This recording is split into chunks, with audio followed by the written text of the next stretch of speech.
So on Gary Neville, sorry. Now I'm not going to go in on Gary Neville and start taking cheap shots at him. I'm genuinely going to try and give you a fair opinion of it. Seeing him and Jamie Carragher speak yesterday, and hearing Gary Neville try to, I guess, defend his club, which is understandable, but he's not doing so from a position that I think he's talking much sense. When Neville and Carragher were talking yesterday, Jamie Carragher kept saying to him about United looking for managers during the summer, and Gary Neville kept coming back to this myth that Liverpool ended up on their third choice manager.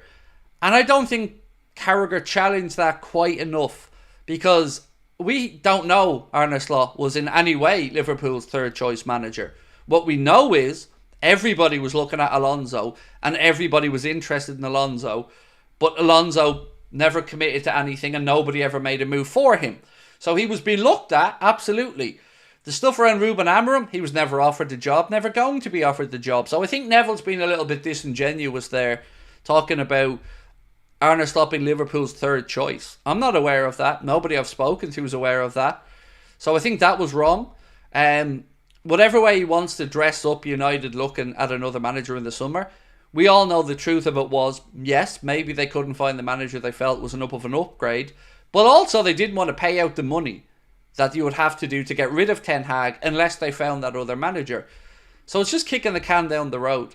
Most United fans I've spoken to know Ten Hag isn't good enough. And despite this lunacy of his talking about being the second most successful team after Manchester City, if you want to look at it from a very narrow perspective of 2 domestic trophies, fair enough. But you can't ignore the 8th place finish. You can't ignore finishing bottom of a Champions League group. You can't ignore being beaten 7-0 by us, 3-0 by us, being battered by Manchester City on occasion. These things you can't just ignore either. And United fans aren't idiots. They know this as well. And I think it's just a matter of time till Ten Hag's gone. And I don't understand how Neville tries to make excuses for the ownership at United. It's just, for us, it's comical. Let him stay there forever. Let him keep digging this hole bigger, because he just looks more and more deluded, Ten Hag, as the weeks go by. I mean, did you see the reporter said to him about the constant mistakes they're making, and he said, well, which constant mistakes? Trying to be a smart arse back to the reporter, and the reporter just went bang, bang, bang, bang, bang, listed them off, and still Ten Hag was dismissive of the reporter and tried to say, well, we're still the second most successful team after Manchester City.